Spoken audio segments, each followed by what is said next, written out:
estamos contagiando los venezolanos de COVID-19 en este momento? ¿Cuáles son las vías de transmisión? ¿Qué cosas estamos haciendo mal los venezolanos, los ciudadanos? ¿Y qué cosas habría que mejorar o está haciendo mal el Estado? Vamos a conversar sobre este y otros temas con el doctor Uníades Urbina, secretario de la Academia Nacional de Medicina. Bueno, y una persona además muy vinculada con la actividad científica en nuestro país. Gracias por acompañarnos, doctor Urbina. Muchas gracias, Vanessa. Un honor estar contigo y con tu equipo. Muchas gracias, doctor Urbina. ¿Qué estamos haciendo mal? Es decir, ¿cómo nos estamos contagiando en este momento que se habla de un repunte de la COVID-19 en Venezuela? Una de las cosas que consideramos desde la academia y desde las sociedades científicas que se ha venido haciendo mal, Vanessa, es la poca información que hay de manera institucional hacia la población. ¿Qué significa eso? Que al yo tener poca información de realmente cuál es el número de casos, de realmente qué es lo que está pasando con la pandemia, entonces da una sensación a nivel de la población de que la cosa está bien, de que tenemos la pandemia controlada, y eso incide en que las personas disminuyan las normas de bioseguridad. Y aunado a esto, esta nueva cepa que está predominando a nivel mundial, que es la Omicron, que es muchísimo más contagiosa que las anteriores, pues es lo que tenemos como resultado este repunte en los casos en Venezuela. Tenemos entonces una falsa sensación de seguridad por la desinformación. Es lo que claro, totalmente. Y sucede que en estas condiciones donde hay restricciones que duran mucho tiempo, la gente se va como acostumbrando a salir menos. Entonces llega un momento en que ya esa costumbre se vuelve que inoperativa. Entonces la gente empieza a reunirse, a asistir a lugares de altas concentraciones, a no tener las ventanas abiertas. Entonces, de vez en cuando hay que hacer como un empuje nuevo, una nueva campaña para que la gente retome la conducta que venía funcionando por lo menos el año pasado parcialmente. Doctor Urbina, ¿qué pasa con las pruebas de COVID-19? Porque cuando uno va a hacerse la prueba en el sector público, no hay. Y cuando va al Estado son $80. ¿Cómo manejamos eso? ¿Qué debe hacer el Estado?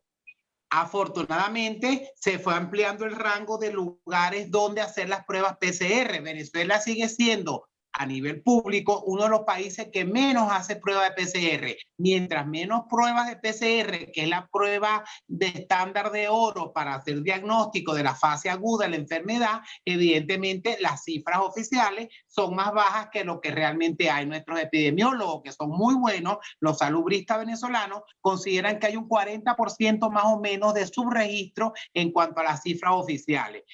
Y lo que tú decías, se amplió a los lugares privados, clínicas grandes, pequeñas, laboratorios pequeños, pero ese grupo de gente, la mayoría no está haciendo la denuncia obligatoria que hay que hacer con esta enfermedad durante la pandemia. Es decir, que los resultados de los laboratorios privados no forman parte de las estadísticas oficiales. En el gran porcentaje de casos no está formando parte de las estadísticas oficiales. ¿Qué hacemos en este momento para tener más pruebas, doctor Urbina? Entendiendo que las pruebas son muy importantes para tener claro el panorama.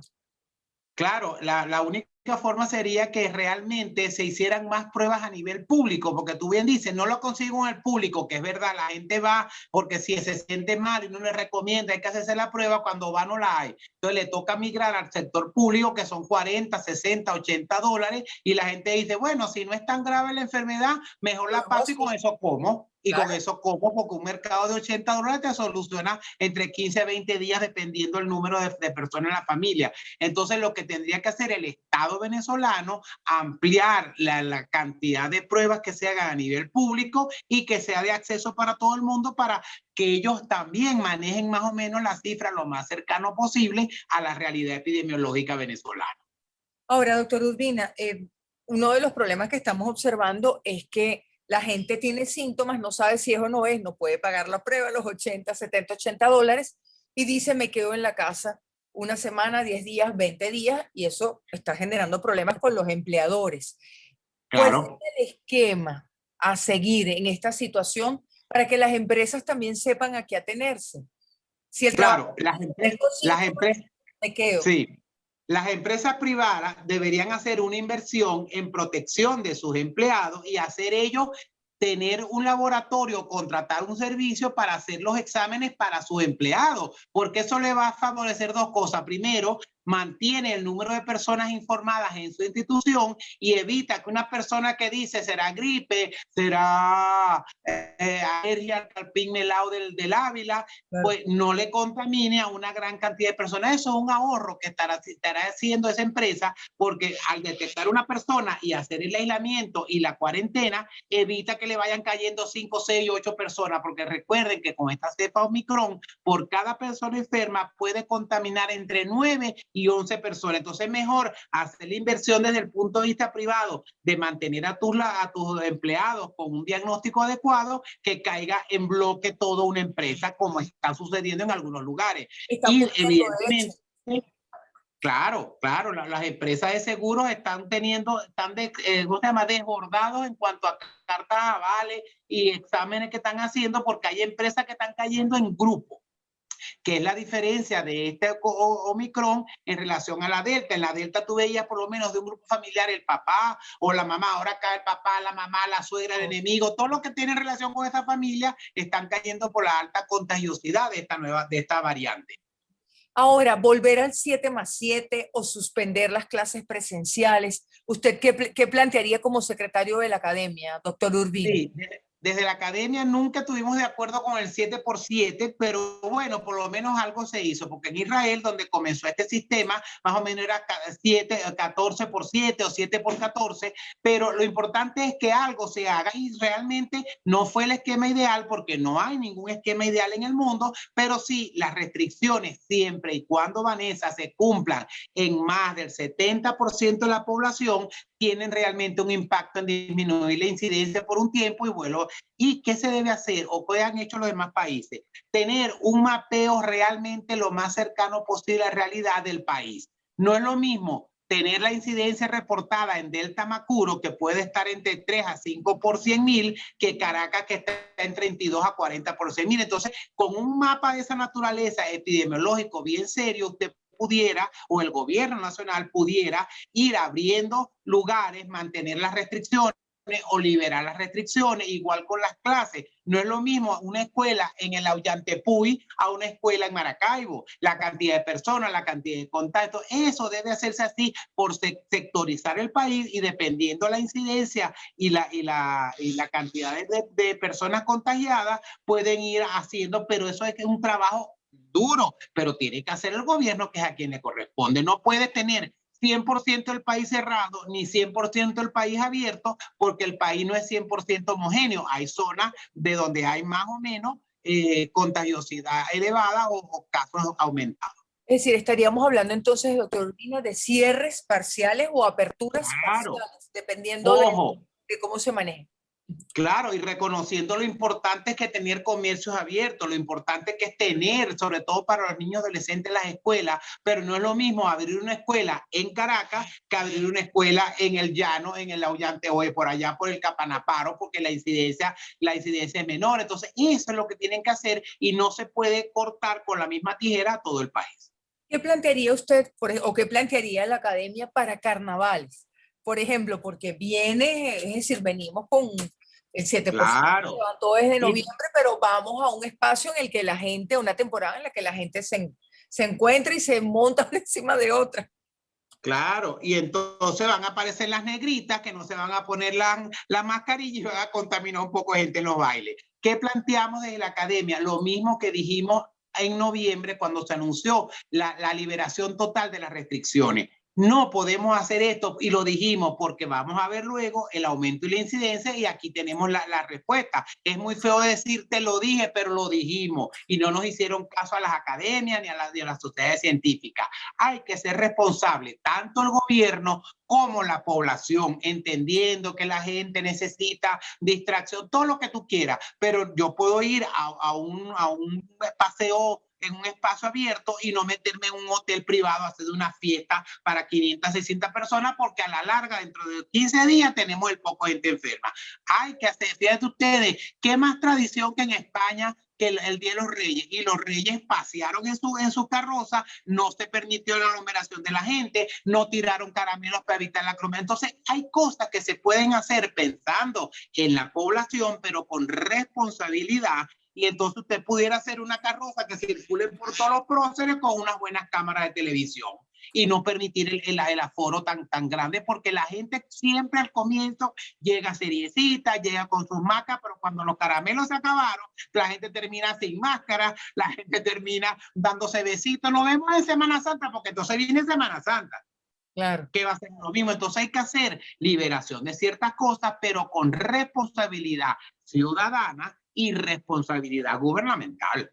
Doctor Urbina, entonces, para carnaval, no restituir el 7+7, pero evitar aglomeraciones. Claro, hay formas de hacer las cosas. Si el gobierno decidió no mantener 7+7, bueno, o 7x7, bueno, pero haga algunas cosas, algunos desfiles, como no, las reinas, los niños, pero que lo pasen por televisión, o si van a permitir cierto número que sea realmente controlado y no lo que vimos en los estadios de béisbol, que lastimosamente ganó Magallanes y ya va perdiendo, pero no se cumplieron las medidas en los estadios. Aquí tenía que haber ganado Caracas, que Caracas es Caracas y los demás es Monteplata. Espero que no sea magallanera. Valga la cuña. Y en las playas, doctor Urbina, porque sabemos que el carnaval, pues la gente somos la dinámica. Claro, las playas también deben tener un aforo por grupos familiares, distancia entre grupo y grupo. Todo eso está descrito no solo en Venezuela, a nivel mundial, pero hay que hacerlo cumplir. Pero entonces la gente se va a lanzar primero en los autobuses que probablemente van a poner desde Plaza Venezuela. O sea, lleva a la gente, pero entonces pon más autobuses o pon más frecuencia para que vayan con una distancia adecuada. Eso es importantísimo. Y en las playas, los responsables de esos espacios públicos tienen que saber cuántos metros cuadrados por familia, cuánto distancia entre familia y familia. Todo eso se puede hacer que la gente disfrute, pero con responsabilidad, y también la responsabilidad individual, familiar y colectiva para no afectar a los vecinos. Doctor Urbina, veamos el estatus de la vacunación. La Organización Panamericana de la Salud dio algunas estadísticas, pero con base en la información oficial.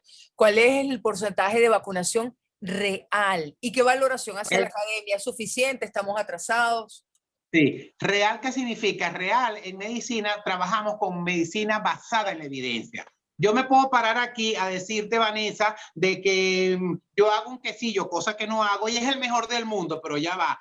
Tengo que tener gente que pruebe ese quesillo para que te diga, sí, Vanessa, el quesillo que hace el doctor Urbina es bueno. Entonces, el ciudadano presidente y su vocero dicen, tenemos 90% de la población vacunada, pero cuando uno va a buscar la evidencia de esa información verbal no existe. Quiere decir que lo que no está escrito no es verdad o no existe. Entonces, ¿qué hacemos? Nos vamos a la página oficial, como tú bien dijiste, de la Oficina Panamericana de la Salud, que se nutre con información que dan los gobiernos, y vemos que con una sola dosis, que no es una pauta adecuada, sino que estás comenzando a vacunar, apenas llegamos al 70% de la población, pero con las 2 dosis, para poder decir que la pauta está completa, que tú estás relativamente bien inmunizado, apenas llegamos al 47%. Eso equivale a 13 millones de habitantes, y recordemos que en Venezuela estamos quedando 28 millones de habitantes. Estamos muy atrasados.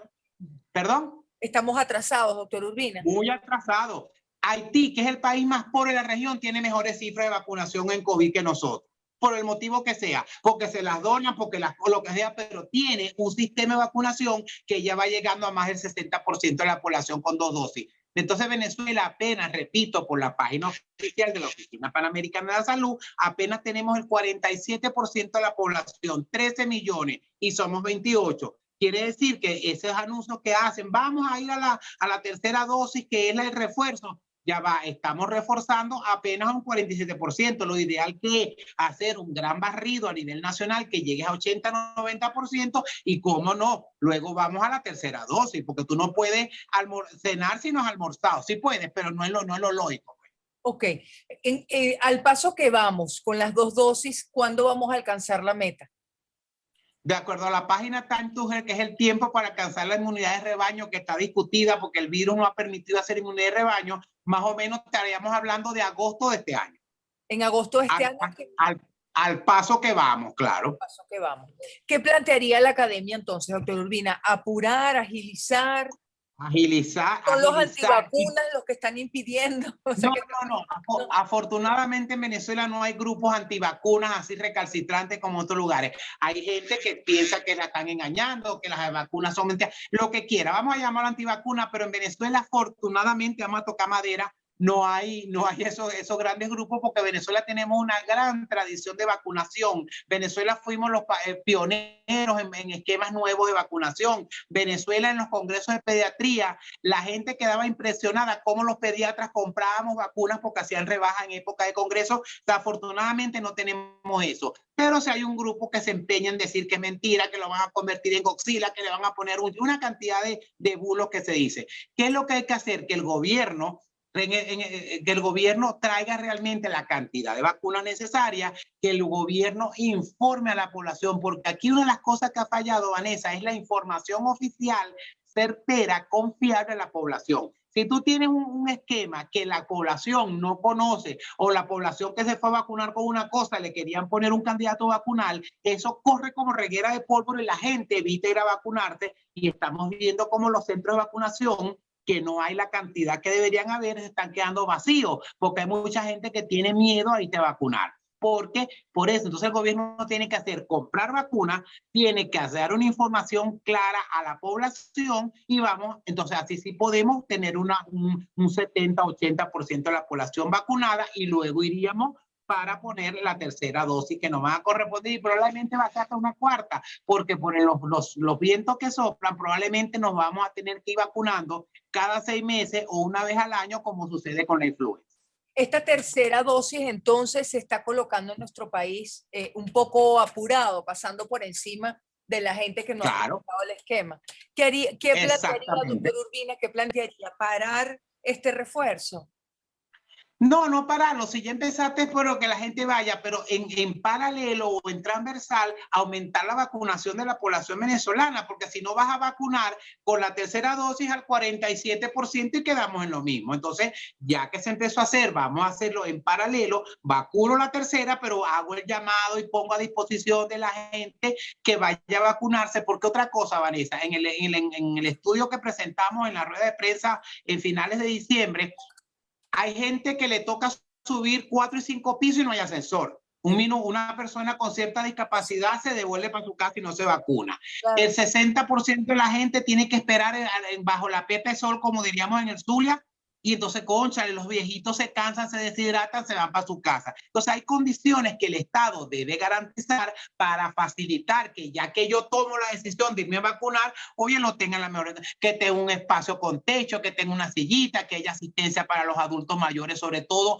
o para los niños que son las edades extremas más vulnerables de sufrir desmayo, deshidratación, insolación, todo. Entonces, hay cosas que deben hacerse sobre la marcha para facilitar que la persona que va a vacunarse pueda ejercer su derecho a la vacunación. De acuerdo. En este momento, doctor, Ojo, por sí, si acaso me lo pregunta, no estamos de acuerdo en hacer la vacunación obligada como en otros países. La gente tiene el derecho por libre albedrío de decir me vacuno o no me vacuno. Lo que hay que hacer es incentivar que la gente se vacune. ¿Y cómo incentiva? Con vacunas, con centros de vacunación funcionando, con comodidad para la gente que va a vacunar e información a la población. en este momento, en su opinión, doctor Urbina, ¿cuáles son las medidas que el Estado debería aplicar? ¿Qué cosas debe corregir en el manejo de la pandemia? Lo que debe correr primero, información que sea fidedigna y clara a la población. Segundo, que las medidas de restricción que deben mantenerse, que la gente no se aglomere, que los autobuses, que la mascarilla, que el alcohol gel, eso es verdad.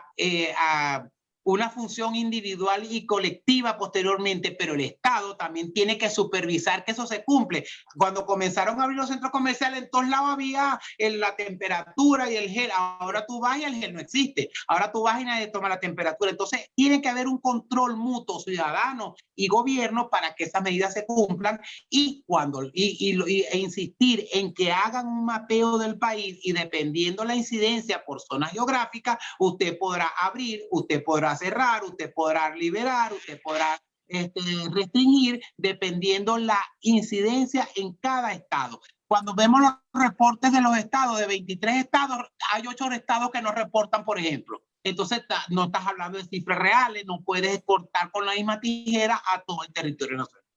Doctor Urbina, salimos de COVID-19 y le preguntamos, los otros problemas de salud pública continúan. ¿Sobre qué está preocupada especialmente la academia en este momento? La academia estamos muy preocupados en la parte preventiva. ¿Qué significa? Por lo menos el programa ampliado de inmunizaciones, que es primordial porque estamos vacunando básicamente a los niños y adolescentes, no está funcionando en Venezuela. Para el año 2022 no tenemos vacunas por el programa ampliado de inmunizaciones porque No Venezuela no hay vacunas. Venezuela tenía que haber pagado el año pasado y confirmar la petición que hace a mediados de año, y a finales de año se reafirma para que empiecen a llegar las vacunas para 2022. Como no hay dinero, como no han pagado, no hay vacuna. Entonces, las vacunas que se van a poner en Venezuela, Dios mediante, en el 2022, van a venir por donación de UNICEF y de OPS. Pero ojo, donación no es un programa de vacunación. Donación es lo que van consiguiendo estos institutos internacionales. Oye, te voy a donar 1 millón, 2 millones, pero aquí tenemos que saber que si nacen 600,000 niños al año, necesitamos al menos para los 2, 4 y 6 primeros meses, al menos 3 millones de vacunas por año, sin contar los mayores de 5 años. Pero entonces tú tienes que trabajar con un programa, no con campañas de donación, porque no son la solución. Ayudan de manera puntual, pero no tenemos vacunas para el año 2020. Eso es terrible porque ya tuvimos, después de 25 años de histeria, después de 10 años tuvimos sarampión y tenemos sarampión. La tuberculosis campante porque no se está poniendo sino apenas un 60-70% de la población la BCG al nacer. No se está poniendo la vacuna hepatitis al momento del nacimiento. Entonces, oye, nos tenemos que buenos mozos como tú y como yo con el tiempo, que nos vacunaron cuando éramos chiquitos. ¿Cuáles deberían ser las prioridades, doctor Urbina? Usted dice, no hay programa de vacunación porque lo que tenemos son vacunas donadas. ¿Cuáles deberían ser las prioridades en vacunación en este momento para el país en un programa? Las prioridades sería con tener por lo menos, aunque desactualizado, el programa ampliado de inmunizaciones del Ministerio Popular de Salud, tener la cantidad disponible para el año 2022. Y ya ir pensando en la compra 2023, porque el asunto que con vacunas, Vanessa, no es como ir al supermercado, voy a comprar 3 panes, no, las vacunas hay que programarlas porque por el programa ampliado hay que surtir a los 22 países de la región de las Américas y cada país tiene un petitorio. Entonces yo no puedo esperar a la última hora, dame vacunas porque te van a decir no pidieron a tiempo porque hay unos lapsos que hay que cumplir puestos por la OPS. Entonces la prioridad es por lo menos tener el esquema de empleado de inmunizaciones completo. Y sobre la marcha, oye, que vuelvan a comprar neumococo, que vuelvan a comprar rotavirus, que incluyan finalmente la vacuna contra el VPH, que es terrible, la epidemia de VPH en Venezuela. O sea, todo eso, tener los programas de vacunaciones para las mujeres embarazadas, tétano, trivalente viral, todo eso tenemos que tenerlo. Y además, en transversal, los programas de diabetes, programas de atención al adolescente, programas y todos los programas que están prácticamente inoperativos en Venezuela y se sigue muriendo la gente en su casa, bien sea por coronavirus, por la patología de base o ambas cosas a la vez. Y se murió de infarto. No, ya va, pero probablemente ese infarto o ese neurisma lo produjo un coronavirus, pero tampoco están haciendo diagnóstico. Entonces, es una cadena de cosas que por algún lado hay que cortar ese círculo vicioso, porque si no vamos a tener un año tan malo o peor que el año pasado. Doctor Urbina, muchísimas gracias.